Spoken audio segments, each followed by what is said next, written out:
हरि ओम। कृष्णं वंदे जगद्गुरुं। नमस्ते श्रोता मित्रों, कैसे हैं आप सभी लोग। प्यारे दोस्तों, संस्कृतम नामक यूट्यूब चैनल में आप सभी का हम स्वागत करते हैं। जैसा कि आप जान रहे हैं कि हमारे संस्कृतम नामक यूट्यूब चैनल में टीजीटी महा टेस्ट सीरीज 20,000 प्रश्नों की एक श्रृंखला प्रतिदिन आयोजित होती है, जिसमें लगभग 1251 प्रश्न कराए जा चुके हैं और उसी कड़ी में अगला वीडियो लेकर के आज हम पुनः आपके समक्ष उपस्थित हो रहे हैं। तो आइए आज की वीडियो की हम शुरुआत करते हैं। दोस्तों, मैं आपको एक सूचना दे दूं कि 3 सेकंड का मैं आपको समय दूंगा आपको अपने उत्तर का चयन करने के लिए। तो मन में आप अपने उत्तर का चयन कर सकते हैं। तत्पश्चात मैं सही विकल्प को आपके समक्ष प्रस्तुत कर दूंगा। तो आइए श्रृंखला की शुरुआत करते हैं। तो आज का पहला प्रश्न है, निम्न में कौन सा अशुद्ध है। तो 4 ऑप्शन दिए हुए हैं, ये गिनती लिखी हुई है, तो इसमें गलत को खोजना है। तो 63, 32, द्विचत्वारिंशत् और 38, इसमें कौन सा गलत है। तो दोस्तों, ये 38 ही गलत है। उपरोक्त 3 सही संख्या लिखी हुई है। बढ़ते अगले प्रश्न की ओर। 5 से लेकर 10 तक की संख्याएं तीनों वचनों में होती हैं क्या। तीनों लिंगों एवं तीनों वचनों में पृथक पृथक होती हैं। तीनों लिंगों और एक वचन में होती हैं और तीनों लिंगों में समान और बहुवचन में होती हैं। तो इसका क्या सही विकल्प हो सकता है। तो दोस्तों, इसका सही विकल्प है तीनों लिंगों में समान और बहुवचन में होती हैं, इसलिए डी नंबर इसका सही जवाब हो जाएगा। दोस्तों, वारी शब्द का मूल प्रातिपदिक रूप है। तो वारी शब्द का मूल प्रातिपदिक बताना है कि वारी शब्द किस प्रातिपदिक से निर्मित हुआ है। तो मित्रों, यह वारी शब्द जो है, वारी ही इसका मूल प्रातिपदिक है, तो आपका सी नंबर सही जवाब हो जाएगा। प्रति शब्द सप्तमी विभक्ति एक वचन का रूप है। तो इसमें आप बताएं क्या हो सकता है सही विकल्प।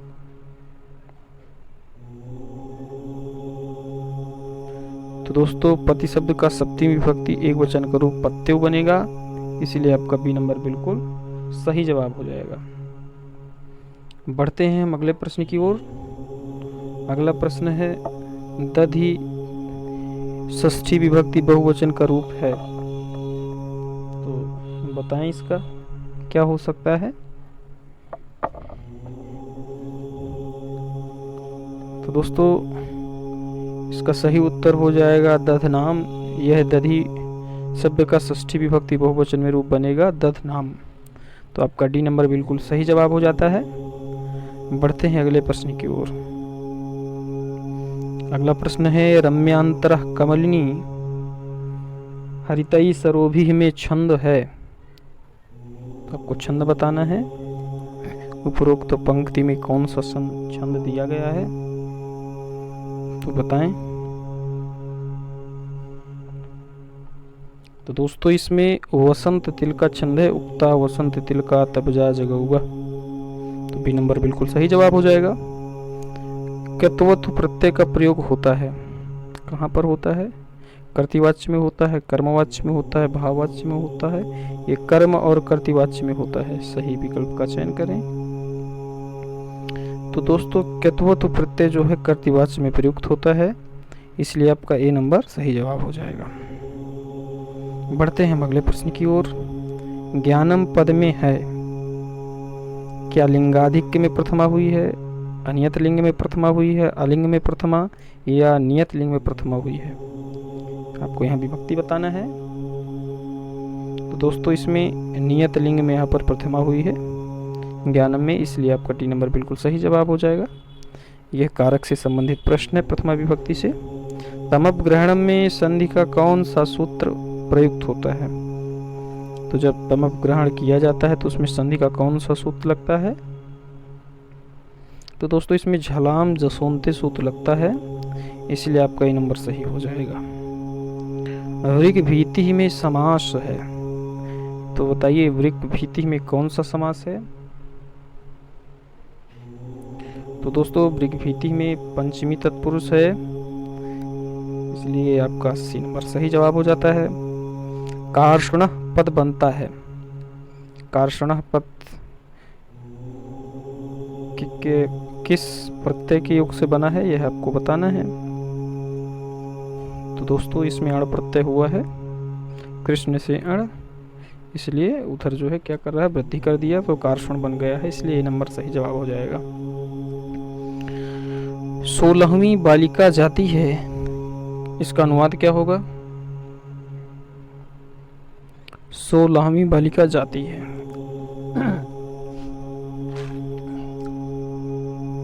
तो दोस्तों इसका सही जवाब हो जाएगा खोडसी बालिका क्षति। ये आपका ये नंबर ही सही है, इसलिए 3 विकल्पों असत्य हो जाएंगे। समाययौ पद में कौन सा लकार प्रयुक्त हुआ है? तो समाययौ में प्रयुक्त लकार को आपको बताना है। तो मेरे प्यारे मित्रों इसमें लिट लकार का प्रयोग हुआ है, इसलिए सी नंबर आपका बिल्कुल सही जवाब हो जाएगा। विघाताय में कौन सी धातु प्रयुक्त हुई है? विघाताय में भी पूर्वक जो है कौन सी धातु हुई है? तो दोस्तों विघाताय में हन धातु का प्रयोग है, इसलिए जो है प्रश्न भी आया है। तो 14वीं का आपका सी नंबर सही जवाब हो जाएगा। परेतरान का अर्थ है, परेतरान ये जो शब्द है इसका क्या अर्थ होता है, इसको आपको बताना है। तो दोस्तों परेतरान का अर्थ आत्मीय जन हो जाएगा, इसलिए आपका सी नंबर सही जवाब है। अंबिका दत्त व्यास का जन्म हुआ है, तो ये अंबिका दत्त व्यास जी का जन्म कब हुआ है, ये कालावधि इनकी बतानी है। तो दोस्तों चैत्र शुक्ल पक्ष अष्टमी और संवत 1915 और ईस्वी 1858, यह जो है अंबिका दत्त व्यास जी का जन्म समय है। तो 1857 की क्रांति के ठीक 1 साल बाद ही इनका जन्म हुआ था, जब भारत शासन अधिनियम आया था। भारत शासन नहीं, स्वतंत्रता संग्राम अधिनियम 1858 का आया था ना, जब महारानी एलिजाबेथ के हाथों जो है भारत शासन व्यवस्था चली गई थी, कंपनी का राज खत्म हुआ था। बढ़ते हैं अगले प्रश्न की ओर। अतिथि परिभाविनी विशेषण प्रयुक्त हुआ है, तो ये अतिथि परिभाविनी किसको कहा गया है? आप यह बताएं कि किस ग्रंथ में यह बात आई है। तो दोस्तों इसका सही जवाब हो जाएगा आपका डी नंबर, क्योंकि शकुंतला बैठी रहती है राजा दुष्यंत के चिंतन में, तो यही अतिथि परिभाविनी है, क्योंकि इन्हीं को दायित्व था आगंतुकों को जो है देखने का। विद्युत पद में प्रयुक्त प्रत्यय है, तो विद्युत पद में प्रयुक्त प्रत्यय को बताना है, किस प्रत्यय का प्रयोग किया गया है विद्युत में। तो दोस्तों इसमें क्युप प्रत्यय हुआ है विद्युत में, तो आपका ए नंबर सही जवाब हो जाएगा। अस्ति कश्चिद वाग विशेषः, वाक्य कश्चित से निर्दिष्ट काव्य है। बहुत ही सरल सवाल है, इससे सरल मुझे लगता है कोई सवाल नहीं हो सकता है, तो आप बताएं। तो दोस्तों इसका सही जवाब हो जाएगा मेघदूतम अस्ति कश्चिद वाग विशेषः, तो आपका सी नंबर सही जवाब हो जाएगा। 3 ग्रंथियों ने लिखा था। आगे देखते हैं भैसी पद में कौन सा लकार है। दोस्तों भैंसी में लकार बताना है आपको, तो भैंसी पद में लुंग लकार का प्रयोग हुआ है, इसलिए आपका बी नंबर सही जवाब हो जाएगा। काम इदानीम सकामो भवतु, यह वाक्य अभिज्ञान शाकुंतलम के किस अंक में आया है? तो दोस्तों यह चतुर्थ अंक में ही आया है, इसलिए आपका सी नंबर सही जवाब हो जाएगा। बढ़ते हैं अगले प्रश्न की ओर। गुणवते कन्यका प्रतिपादनीया, यह कथन किसका है? तो आपको इस सूक्ति के वक्ता को बताना है कि इस सूक्ति को कौन कहता है। तो मित्रों, गुणवते कन्यका प्रतिपादनीया ऐसी सूक्ति अनुसुईया कहती हैं प्रियंवदा से, इसलिए इसका सही जवाब डी हो जाएगा। देखते हैं अगला प्रश्न। आत्मन आर्यवंश्याभिमन्यामहे वाक्य कहा गया है? तो यह प्रशंसा के अर्थ में, क्रोध के अर्थ में, गौरव के अर्थ में या धिक्कार के अर्थ में, किस अर्थ में प्रयुक्त हुआ है? आप बताएं। तो मित्रों यह धिक्कार के अर्थ में आया हुआ है, इसलिए आपका डी नंबर बिल्कुल सही जवाब हो जाएगा। अंबिका दत्त व्यास के पितामह थे, तो अंबिका दत्त व्यास के पितामह कौन थे? शिवराज विजयकार जो अंबिका दत्त व्यास जी हैं, घटिका शतक भी कहा जाता है इनको, तो उनके पितामह कौन थे? तो दोस्तों पंडित राजा राम जी, यही अंबिका दत्त व्यास जी के पितामह थे। सह पुस्तकानि पठति वाक्य का कर्मवाच्य रूप है, यह आपको बताना है। सह पुस्तकानि पठति, इसका क्या कर्मवाच्य रूप बनेगा? तो मित्रों इसका सही जवाब हो जाएगा सह की जगह तेन, पुस्तकानि और पठ्यन्ते। ठीक है, तो आपका बी नंबर सही जवाब हो जाएगा। बढ़ते हैं अगले प्रश्न की ओर। तुम जीवितम तुमसि में हृदयम द्वितीयम, यह वाक्य किसके लिए कहा गया है? तो दोस्तों यह वाक्य सीता के लिए आया हुआ है, तो इसलिए आपका सही जवाब डी हो जाएगा। आपि ग्रावारोदित्यपि दलति वज्रस्य हृदयम, यह कथन किस व्यक्ति का है, यह बताना है। तो क्या यह तमसा का है, अथवा राम का है, या फिर माता सीता का है, या श्री राम के अनुज श्री लक्ष्मण जी का है? तो आप बताएं।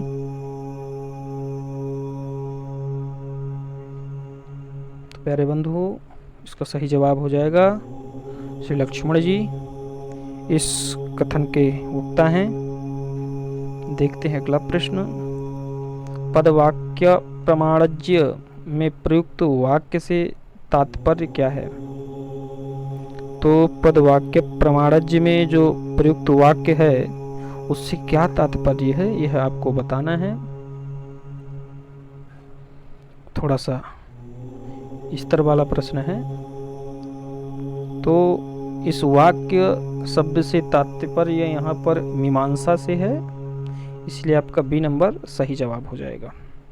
बढ़ते हैं हम अगले प्रश्न की ओर। उत्तर रामचरितम का वैशिष्ट नहीं है,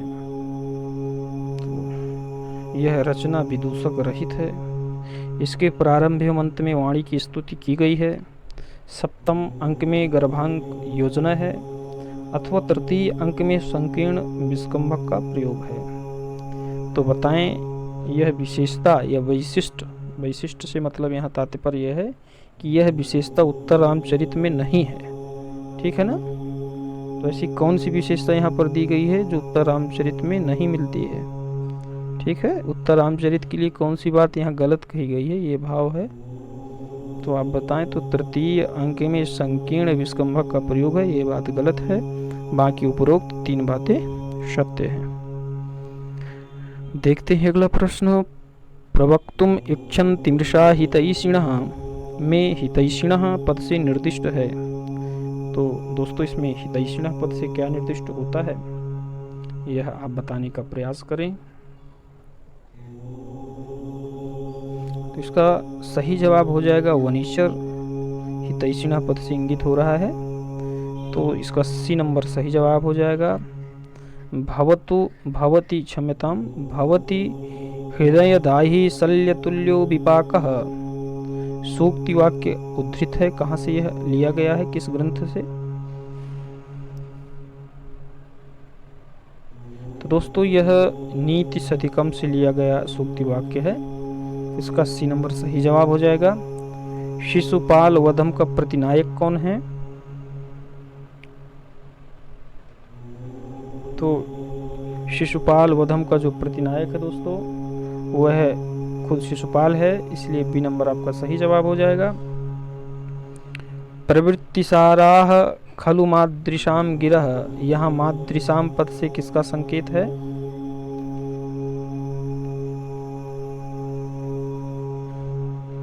तो दोस्तों यहाँ पर मादृशाम पद से जो संकेत हो रहा है वह वनेचर का हो रहा है, इसलिए बी नंबर इसका सही जवाब हो जाएगा।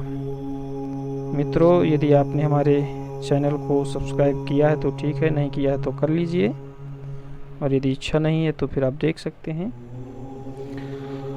और इसके पूर्व वाले वीडियो में लगभग 10 वीडियो को एक में कर करके 10 भागों की जो प्रश्नोत्तरी हो गई थी उसके प्रश्नों का संकलन एक जगह करके एक महामैराथन सीरीज का प्रस्तुतिकरण आपके समक्ष पूर्व में किया जा चुका है।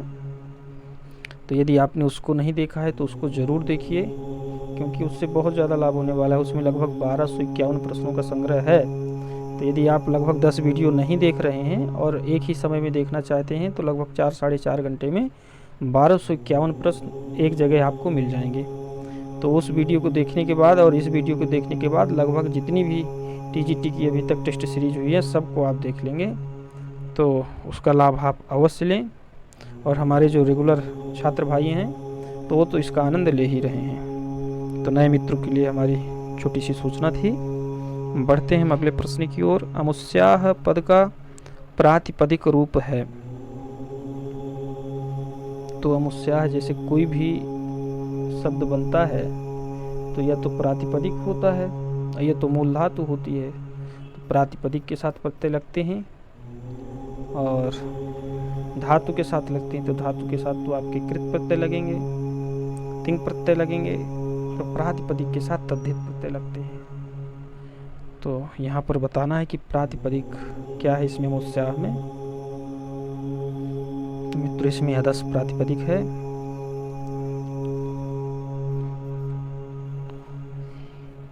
दो ही प्रकार के शब्द पाए जाते हैं संपूर्ण संसार में। एक जो क्रियाएं होती हैं और क्रियाओं से जो अवशेष शब्द हैं वो केवल शब्द हैं, या तो किसी का विशेषण हो जाएगा, अव्यय पद हो जाएगा, संज्ञा हो जाएगी, मतलब कुछ भी जो कंप्यूटर और पंखा, बाल्टी, कूलर, गैस जो भी आप देखें, यदि क्रिया पद से बचा हुआ है तो सब प्रातिपदिक है। अर्थवान बस होना चाहिए, निरर्थक शब्द ना हो तो सब प्रातिपदिक है। अर्थवत धातुर प्रत्यय प्रातिपदिकम, यह जो है संज्ञा करने वाला है। और कृतद्धित समासाश्च। दुह धातु के लट लकार उत्तम पुरुष एक वचन का रूप है। तो क्या बनेगा दोस्तों? तो दुह धातु लट लकार उत्तम पुरुष एक वचन का रूप क्या बनेगा?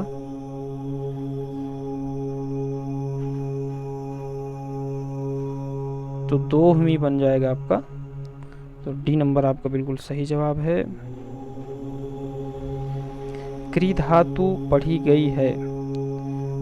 10 गण होते हैं धातुओं के।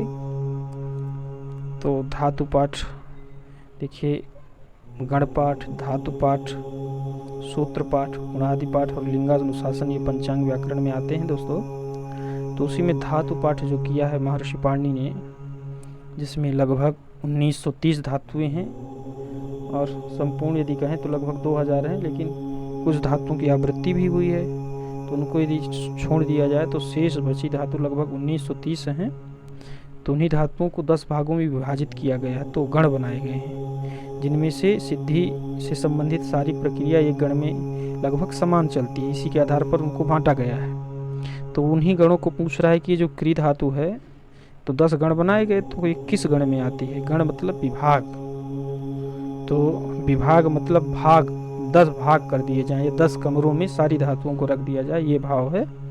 तो ये किस गण में आती है, ये पूछ रहा है क्री धातु। बहुत सारे हमारे सुधी पाठक हैं जिनको सारी जानकारी है, लेकिन ऐसे भी हमारे कुछ मित्र भाई होंगे जो पहली बार जान रहे हैं, तो उनके लिए बड़ा कठिन विषय हो जाता है, क्योंकि हम इन सारी समस्याओं से गुजरे हुए हैं। तो ये बहुत बड़ी बात हो जाती है जो नहीं जानता है, इसलिए थोड़ा बहुत बीच बीच बोलने का प्रयास करते रहेंगे। तो क्री धातु पढ़ी गई है, तो ये सी में पढ़ी गई है क्रादिगण में, इसलिए आपका सी नंबर राइट हो जाएगा। क्री धातु पढ़ी गई है, फिर से वही जो है दे दिया, लेकिन इसमें और ऊपर वाले में अंतर है, क्री और क्री, ठीक है ना। तो आप देख सकते हैं उसमें इकार की मात्रा है, इसमें रिकार की मात्रा है। तो यहाँ पर यह नीचे वाली जो क्री है तनादिगण में है, इसीलिए ऊपर नीचे दिया गया है कि इसमें माइनर अंतर है। उच्चारण में तो एक जैसा ही दिख रहा है, इसलिए कंफ्यूजन न रहे तो आप अच्छे से इसको देख लें। बढ़ते हैं दोस्तों अगले प्रश्न की ओर। तैमिरिकाह पद का क्या अर्थ है? तो इसका क्या अर्थ हो जाएगा दोस्तों? तो तैमिरिकाह पद का आपका जो अर्थ हो जाएगा यह बताएं। तो रतौंधी से ग्रसित जन, यह तैमिरिकाह का अर्थ हो जाएगा। तो आपका डी नंबर सही है। नक्षत्र, अंधेरा और अंधकार को दूर करने वाला, यह सब गलत हो जाएगा। ठीक है, बढ़ते हैं अगले प्रश्न की ओर। किरातार्जुनीयम महाकाव्य का सहनायक है, कौन है किरातार्जुनीयम महाकाव्य का सहनायक? तो दोस्तों किरातार्जुनीयम के जो सहनायक हैं तो भगवान भोलेनाथ आशुतोष शिवशंकर हैं। तो किरात वेशधारी शिवशंकर, सी नंबर सही जवाब हो जाएगा। नई सधीय चरितम महाकाव्य में किस रस की प्रधानता है?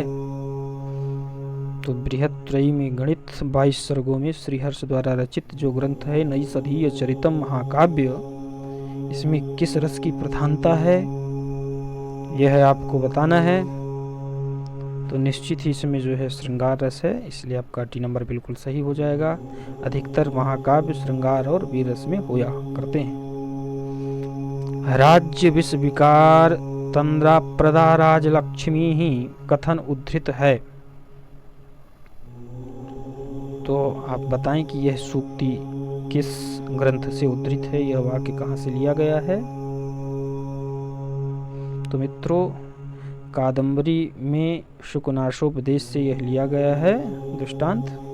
तो आपका सी नंबर सही हो जाएगा। विंध्याटवी का वर्णन मिलता है, किस ग्रंथ में विंध्याटवी वर्णन प्राप्त होता है? मेरे दोस्तों यह कादंबरी कथामुखम में विंध्याटवी वर्णन प्राप्त होता है।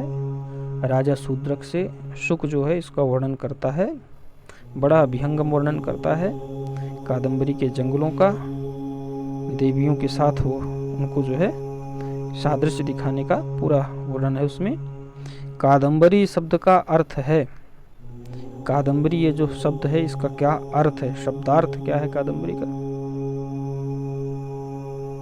पूर्व में यह प्रश्न पूछा जा चुका है। तो यह मदिरा है, इसको सुरा भी कहते हैं। प्रसन्न राघवम के रचयिता हैं, डायरेक्ट सवाल है, प्रसन्न राघवकार कौन है? तो यह जयदेव हैं। तो डी नंबर इसका सही हो जाएगा। वनेचर शब्द का शाब्दिक अर्थ क्या होता है? तो गुप्तचर, सेवक, दूत या वनेचरति इति। तो दोस्तों वनेचरति इति वनेचरः, ये डी नंबर आपका सही जवाब हो जाएगा। घी है, तो ये घी क्या है? ये सर्वनाम शब्द है क्या, अथवा व्याकरण का पारिभाषिक शब्द है, या कोई विधि शब्द है, अथवा उपर्युक्त में से कोई नहीं है? तो यहाँ पर ये घी और दूध की बात तो होगी नहीं, यहाँ दूसरी घी है, ये एक संज्ञा है। पाणिनीय व्याकरण में जब व्याकरण की महर्षि पाणिनि रचना किए तो कोई भी सृष्टि की जाती है तो सबसे पहले नामकरण का विधान होता है। तो महर्षि पाणिनि अपने ग्रंथ की या अपने जो है व्याकरण शास्त्र की नई सृष्टि करने वाले थे, तो सबसे पहले उन्होंने नाम बताया और नाम के बाद फिर काम बताएंगे। पहले संज्ञा करेंगे, नाम मतलब संज्ञा माने नाम, किसी का नाम, जैसे रमेश, तो यह एक नाम हो गया, यह संज्ञा हो गई। और रमेश का क्या काम है कि यह समाज की सेवा करेगा, यह संस्कृत की सेवा करेगा, तो रमेश का काम हो गया। तो इसी प्रकार से जैसे इत संज्ञा हो गई, तो इत संज्ञा का काम क्या है, फल क्या है उसका, तो उसका फल हो जाएगा तस्य लोपा से लोप होना। जिसकी इत संज्ञा होगी उसका क्या होगा, तस्य लोपा से लोप, ये उसका फल हो गया। तो जो भी संज्ञा होती है, तो किसी का नामकरण, अब जैसे बहुत सारे निरर्थक नाम हैं, चिंटू पिंटू सिंटू, कोई इसका मतलब नहीं है। पहले ऐसा नहीं होता था, शुद्ध ही लोग निरर्थक शब्द के द्वारा नामकरण नहीं करते थे, उसके गुणों के आधार पर, विशिष्टता के आधार पर नामकरण होता था। देखते हैं भवभूति विशिष्यते इस सूक्ति के प्रसिद्धि का कारण है। क्या कारण है इसको बताएं।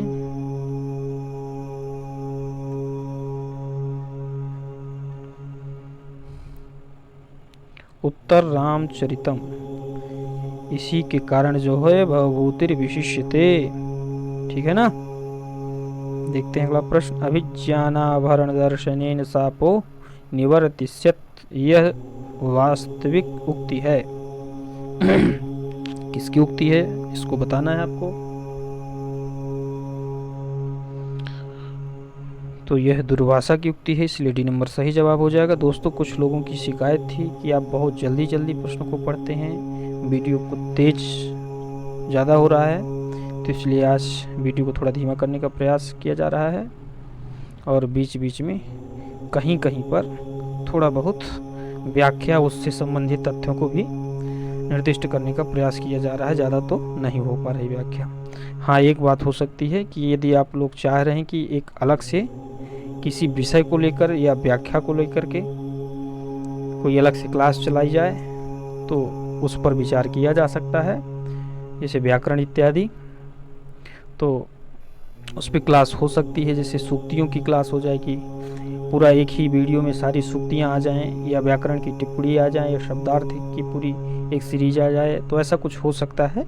तो आप कमेंट के माध्यम से हमको सूचित करेंगे और बहुमत के आधार पर हम उस पर चिंतन करके कार्य को करने का प्रयास करेंगे। चेतन अचेतन के भेद में सक्षम नहीं होता, बताएं इसका उत्तर क्या हो सकता है।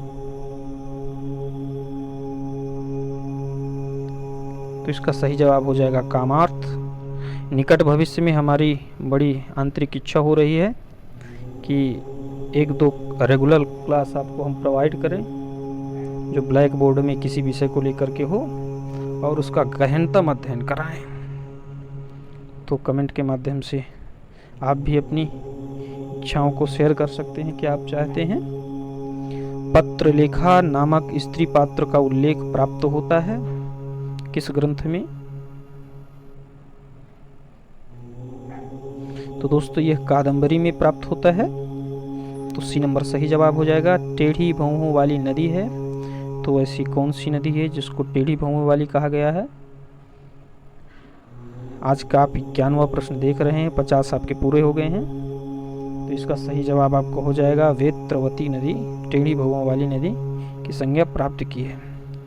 यक्ष के अनुसार मेघ सर्वप्रथम प्रस्थान करेगा, किस दिशा की ओर वो प्रस्थान करेगा। यक्ष के अनुसार, तो इसका सही जवाब हो जाएगा उत्तर दिशा की ओर। यक्ष के अनुसार मेघ जो है सर्वप्रथम प्रस्थान करेगा। बढ़ते हैं अगले प्रश्न की ओर। उत्तर रामचरितम के 7वें अंक में श्लोकों की संख्या है। तो उत्तर रामचरितम में श्लोकों की संख्या आपको बताना है कितनी है। तो इसका सही जवाब हो जाएगा ए नंबर 21 है।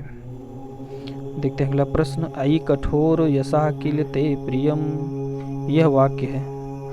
आई कठोर यशा किल ते प्रियम, तो यह कथन किसका है।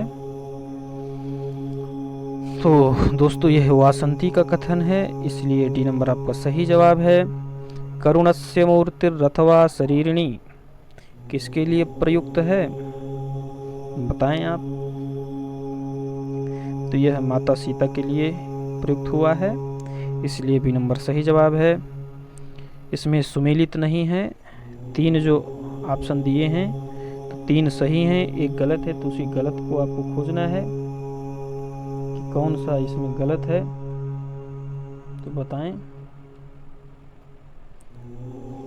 तो दोस्तों इसका सही जवाब हो जाएगा प्रवरसेन बालचरितम, यही जो है गलत है। और आनंदवर्धन जी की विषम बाण लीला, यह रचना सही है। कात्यायन जी की स्वर्गारोहण, यह भी सही है। और पाणिनि जी की जामवती विजयम, ये सही है। तो ये बड़े आनंदवर्धन, कात्यायन और पाणिनि प्रख्यात लेखक हैं, आप जान ही रहे हैं। और इनके ये साहित्य से ये अन्य रचनाएं हैं। प्रत्येक चरण में 12 अक्षर नहीं होते हैं, ऐसा कौन सा छंद है जिसमें 12 अक्षर नहीं होते हैं, तो उस छंद का नाम बताना है आपको। तो ये उक्ता वसंत तिलका तबजा जगौगा, वसंत तिलका छंद में ऐसी बात नहीं है। और भुजंग प्रयातम में है, वंशस्थ छंद में है। और दुत विलंबित छंद में भी प्रत्येक चरण में 12 अक्षर होते हैं, लेकिन वसंत तिलका में नहीं होते। भवतीह, भवतीहि किस विभक्ति का रूप है, भवतीहि किस विभक्ति का रूप है, भवतीहि में प्रयुक्त विभक्ति को बताना है।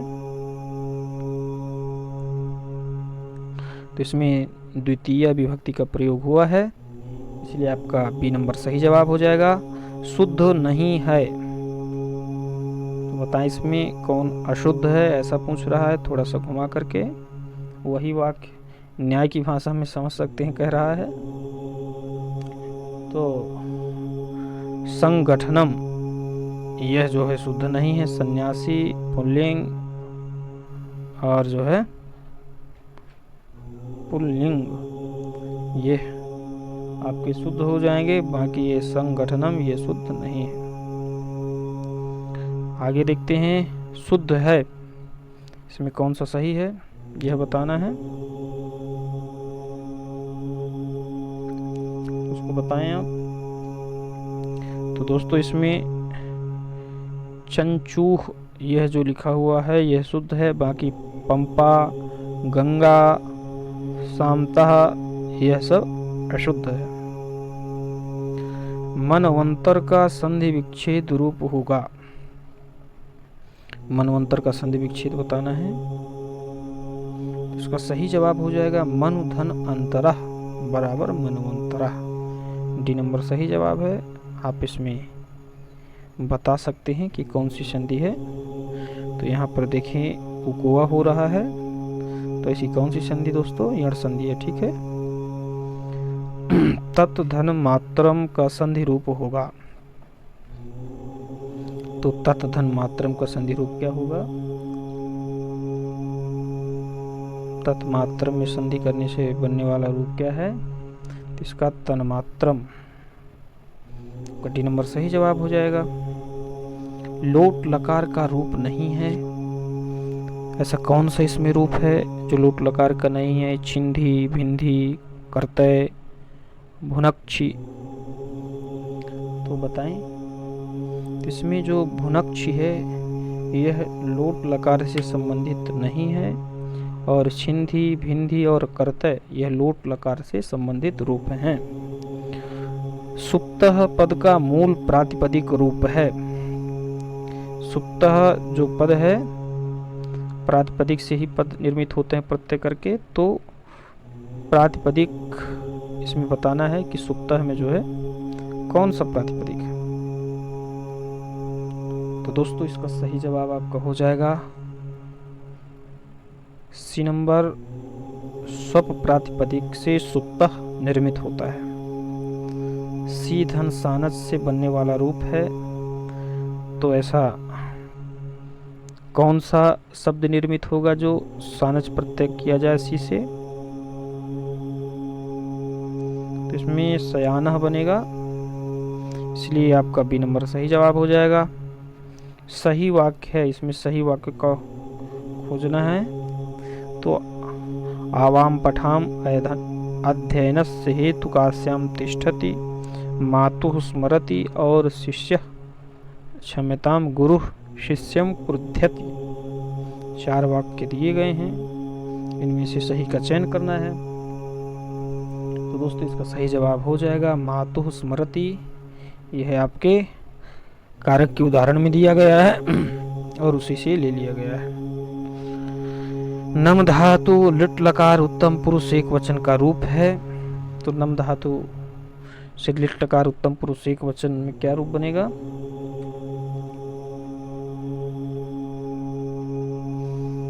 तो नंस्यामी बनेगा।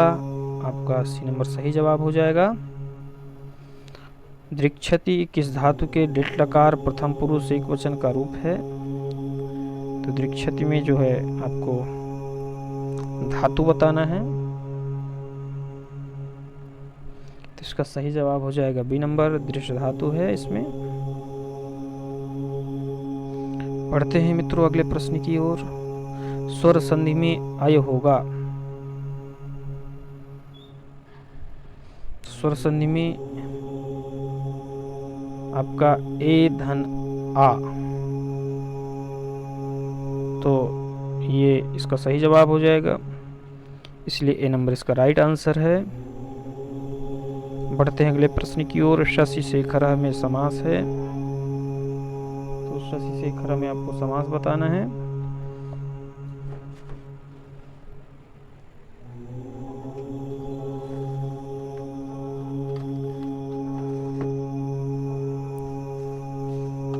दोस्तों एक मिनट थोड़ा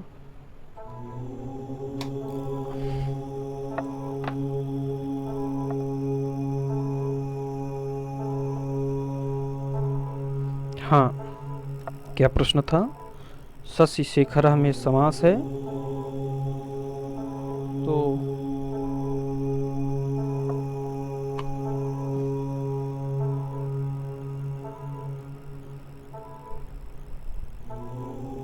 तो दोस्तों शशि शेखर में जो समास है वो आपका बहुव्रीहि समास। तो दोस्तों संस्कृत में धातुएं हैं, यह बताना है। देखिए अभी कुछ देर पहले मैं प्रसंग में बता ही रहा था। तो यहाँ पर लगभग 2000 धातुएं दी गई हैं, तो आपका डी नंबर सही जवाब हो जाएगा। लिट लकार नहीं है, तो इसमें दिए गए ऑप्शन में कौन सा लिट लकार का उदाहरण नहीं है? येस, दिदेश, अनैसी और बभू। तो इसमें अनैसी में जो है लिट लकार नहीं है। विस्मो विषय विषा स्वाद मोह सूक्ति प्रयुक्तम सही विकल्प नहीं है, अर्थात गलत का चयन करना है। इसमें बताएं तो बुद्ध चरितम में 28 सर्ग हैं, इसलिए यही गलत है। बाकी किरात में 18, शिशुपाल में 20 और नई सदी में 22 सर्ग हैं। इनके जो है लेखक आप बता सकते हैं चारों के। अनर्घ राघवम रचना है, किसकी रचना है भाई ये?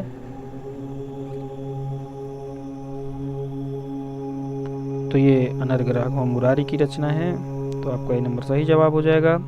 अंबिका दत्त व्यास का जीवन काल रहा है, तो बताएं कितने वर्ष तक ये जीवित थे? तो 42 वर्ष तक जीवित रहे। प्रियदर्शी का रचना है, किसकी रचना है? तो दोस्तों ये श्रीहर्ष की रचना है, इसलिए इसका बी नंबर सही जवाब है। चक्रवर्ती खेचर चक्रस्य में अलंकार है, तो किस अलंकार का प्रयोग हुआ है यहाँ पर? चक्रवर्ती खेचर चक्रस्य में। तो दोस्तों यहाँ पर साफ साफ अनुप्रास दिख रहा है, इसलिए इसी नंबर सही जवाब हो जाएगा। बढ़ते हैं अगले प्रश्न की ओर। सन्नंत रूप है, तो सन्नंत रूप आपको बताना है। तो लिलेखिषति, पिपठिषति और लिप्सति ये सारे सन्नंत रूप हैं, ठीक है। सन है अंत में जिसके ऐसा शब्द सन्नंत मतलब सन प्रत्यय होते हैं, और जिन शब्दों के साथ सन प्रत्यय लग जाएंगे वो सनंत कहलाएंगे। सम में है सनंत, इसलिए इसका डी नंबर सही जवाब हो जाएगा। दिल्ली वल्लभताम कलंकयति कः। तो औरंगजेब है क्या, शहाबुद्दीन है, कुतुबुद्दीन या अकबर। इसका सही जवाब हो जाएगा औरंगजेब हो जाएगा। नीचे गच्छतु परिच दशा चक्र नेमि क्रमेण, यह सूक्ति उद्धृत है। तो यह सूक्ति किस ग्रंथ से ली गई है, तो यह सूक्ति वाक्य मेघदूतम से लिया गया है। इसका सही जवाब हो जाएगा डी नंबर। अस धातु लोट लकार मध्यम पुरुष एक वचन का रूप है। दोस्तों इसका सही जवाब हो जाएगा आपका एधि, इसलिए ए नंबर सही जवाब है। याम चिंतयामि सततम मयिसा विरक्ता, यह वाक्य उद्धृत है, किस ग्रंथ से लिया गया है। दोस्तों इस वाक्य की यथार्थता आज के समय में प्रमाणित होती है, हर जगह ऐसी ही देखने को मिलती है। इस श्लोक को मुझे लगता है हर पाठक को पढ़ना चाहिए, हर श्रोता को पढ़ना चाहिए ठीक से। तो ये नीति शतकम से लिया गया श्लोक है। विधि समय नियोगादीप्ति संघार जिह्मम्, इसमें प्रयुक्त छंद बताना है, किस छंद का प्रयोग हुआ है। दोस्तों यहाँ पर मालिनी छंद दिख रहा है हमको, तो आपका सी नंबर सही जवाब हो जाएगा। गुरु का उपदेश होता है, किस प्रकार का होता है, बिना जल का स्नान, शीतल जल का स्नान अथवा अमृत जल का स्नान, या फिर शीतल और निर्मल जल का स्नान कहा गया है। तो हमारे गुरुदेव का उपदेश किस प्रकार का होता है, तो बिना जल का स्नान होता है, बिना जल के ही वह निर्मल कर देते हैं। राजा सभी प्रकार के अशिष्ट आचरण के मूलाधार हो जाते हैं, अपनी सुंदरता के कारण, मद के कारण, लक्ष्मी के कारण या उपयुक्त सब के कारण। तो किस कारण से राजा सभी प्रकार के अशिष्ट आचरण के मूलाधार होते हैं, इसका सही जवाब हो जाएगा उपयुक्त सब के कारण, लक्ष्मी के कारण भी, मद के कारण और अपनी सुंदरता के कारण भी। अगला प्रश्न बताएं, उरी कृत्य में समास है, तो उरी कृत्य में कौन सा समास है, इसको आपको बताना है। तो दोस्तों उरी कृत्य में जो प्रयुक्त समास है यह गति तत्पुरुष समास का प्रयोग हुआ है, तो सी नंबर आपका सही जवाब हो जाएगा। द्विकर्मक धातु नहीं है, एक होमवर्क आपके लिए हो सकता है, तत्पुरुष के सारे वेदों को आप कमेंट में हमको बता सकते हैं, जितने भी वेद होते हैं सभी वेदों को, वेदों के भी उपवेद जितने हैं सारे वेद बता सकते हैं तत्पुरुष के, तो आप कमेंट में, यह आज का होमवर्क है। द्विकर्मक धातु नहीं, तो द्विकर्मक जो धातु है इसमें नी, मुस, पच ये सभी हैं, लेकिन क्री धातु द्विकर्मक नहीं है, तो इसलिए डी नंबर सही जवाब हो जाएगा। तेजस्वी पुरुषः परिकृत नियतिम कथम सहते, यह कथन उद्धृत है। दोस्तों यह जो सीरीज चल रही है, तो क्या इसी को आगे बढ़ाया जाए या फिर बीच में और दूसरी हम क्लास देना चाह रहे हैं तो उसको भी सम्मिलित किया जाए। यदि वो क्लास देंगे तो ये थोड़ा सा हो सकता है कुछ कम हो जाए या अंतराल में आ सकती है क्लास, तो हम ऐसे से बता सकते हैं। हमने पूर्व में लक्ष्य रखा है कि लगभग 20,000 प्रश्नोत्तरी कराएंगे, जो कि संस्कृत से संबंधित सभी विषयों से प्रश्नों का संकलन होगा उसमें, और संस्कृत में होने वाले सभी कॉम्पिटिटिव एग्जाम में बहुत ही लाभकारी सिद्ध होगी यह प्रश्नोत्तरी। तो ऐसी आगामी भविष्य में योजना है हमारी। तो 90 नंबर प्रश्न का क्या उत्तर है यह बताएं। इसका नीति शतकम सही हो जाएगा, इसलिए आपका डी नंबर सही जवाब है। काव्य मीमांसा रचना है, तो यह राजशेखर जी की रचना है। अभ्यास दोस्तों करना चाहिए, योग में भी अभ्यास की बड़ी महिमा है। हमारे उपनिषद भी कहते हैं कि चरेवेति चरेवेति, धीरे धीरे चलते रहना चाहिए। इसलिए सोच रहे हैं कि रेगुलर एक वीडियो तो आपको प्रैक्टिस की प्रदान ही करते रहें। इससे पढ़ा हुआ भले ही आपको आ रहा है तो भूले ना, इसलिए आपको बीच बीच में वीडियो देते रहेंगे। तो इसलिए भी प्रैक्टिस करना जरूरी होता है, क्योंकि शास्त्र में कहा गया है, पहले कहावत थी कि जिसको मूर्ख बनना हो तो 3 दिन के लिए गांव चला जाए तो मूर्ख हो जाता है। मतलब 3 दिन अनभ्यास हो जाए शास्त्र से तो मूर्ख हो जाता है। मूर्ख मतलब विषय भूल जाते हैं। आज कुछ ज़्यादा बातें हो गई, वीडियो बहुत बड़ा हो रहा है, तो आइए विषय की ओर।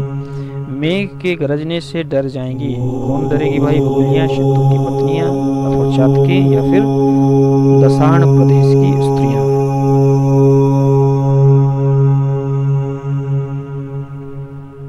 तो दोस्तों सिद्धों की पत्नियां जो है मेघ के गरजने से डर जाएंगी। तो आपका बी नंबर सही जवाब हो जाएगा।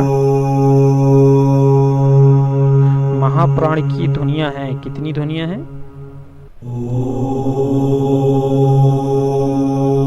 दोस्तों इसमें 14 ध्वनियां बताई गई हैं।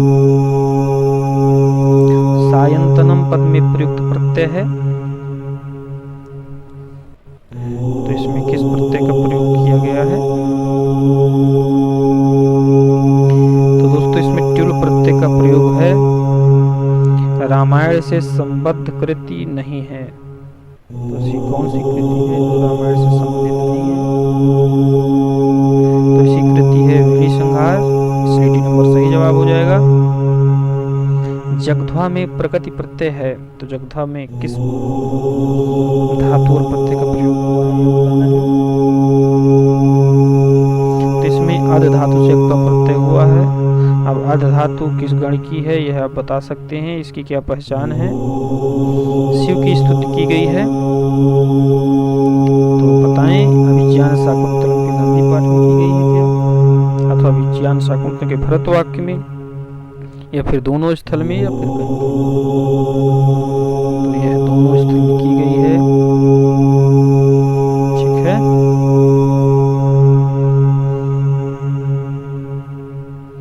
अश्वघोष द्वारा रचित महाकाव्यों की संख्या कितनी है? दोस्तों इनके महाकाव्यों की संख्या 2 है, इसलिए भी नंबर। अगला प्रश्न देखते हैं। मालविकाग्निमित्रम में कितने अंक मिलते हैं?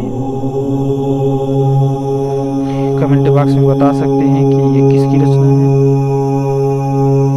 तो दोस्तों इसमें 5 अंक मिलते हैं। और आज का शतक पूरा होने जा रहा है। आज की प्रश्नोत्तरी के 100 प्रश्न कंप्लीट हो रहे हैं। मेघदूत के बारे में क्या असत्य है? दोस्तों इसमें 3 बातें मेघदूतम के लिए कही गई हैं, लेकिन एक कहीं और की बात है, उसी को खोजना है। बता सकते हैं यह संयोग श्रृंगार प्रधान काव्य है, यह खंड काव्य है, यह 2 भागों में विभक्त है, यक्ष का वियोग काल अभी 4 महीना शेष है। तो दोस्तों यह संयोग श्रृंगार प्रधान काव्य है, यही गलत है। इसमें तो बड़ा वियोग की बात की गई है। और गीति काव्य भी है। समास के सूत्रों का उल्लेख है अष्टाध्यायी के किस अध्याय में?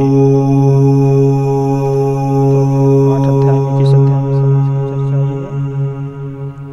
तो दोस्तों दूसरे अध्याय में समास की चर्चा मिलती है।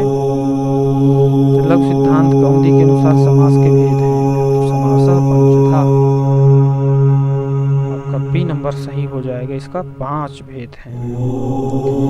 साहित्य शुरू हो गया। तद्दोषो शब्दार्थो सगुणावनवं प्रति पुनः क्वापि। यह काव्य का लक्षण कौन देते हैं? तो काव्य प्रकाशकार श्री मोहम्मद जी हैं इसके, तो डी नंबर सही जवाब हो जाएगा। सबसे बड़ा महाकाव्य है, बड़ा अच्छा प्रश्न है। तो ये हर विजयम है, डी नंबर सही जवाब है। अभिनव बाण किस कवि को कहते हैं? तो दोस्तों अभिनव बाण की संज्ञा अंबिका दत्त व्यास जी को दी जाती है। पाणिनि के पिता थे, पाणिनि के पिता का नाम दोस्तों जग जाहिर है पाणिनि थे, इसलिए बी नंबर सही हो जाएगा। कालिदास की शैली है, तो किस शैली का प्रयोग महाकवि कालिदास करते थे?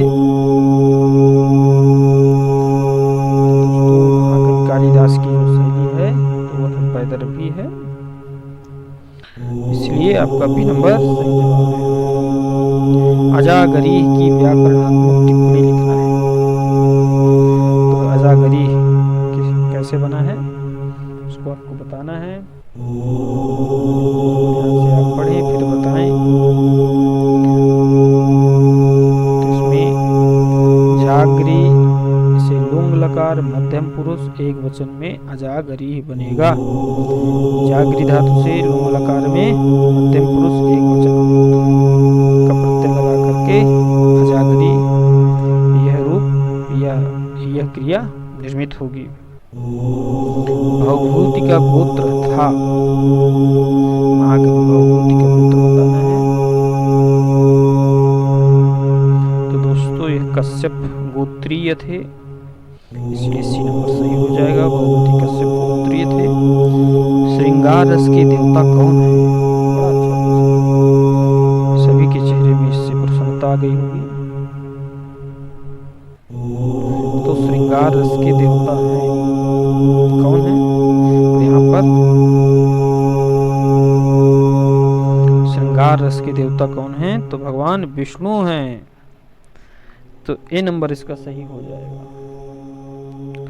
तो शीरीष पुष्प से संबंधित ऋतु है, तो ऐसी कौन सी ऋतु है भाई? तो दोस्तों शीरीष पुष्प से संबंधित ऋतु है यह ग्रीष्म ऋतु है, इसलिए आपका टी नंबर सही जवाब हो जाएगा। आधादिगण में परिगणित धातुएं हैं, जैसे 1035 आदि में है, तो आधादि में कितनी धातुएं हैं यह आपको बताना है। दूसरा गण है, तो आधादिगण में धातुओं की जो संख्या है वो 72 है, इसलिए बी नंबर सही जवाब है। दोस्तों 10 गणों में प्रयुक्त होने वाले जो अंग कार्य हैं उनको आप बता सकते हैं कमेंट के माध्यम से।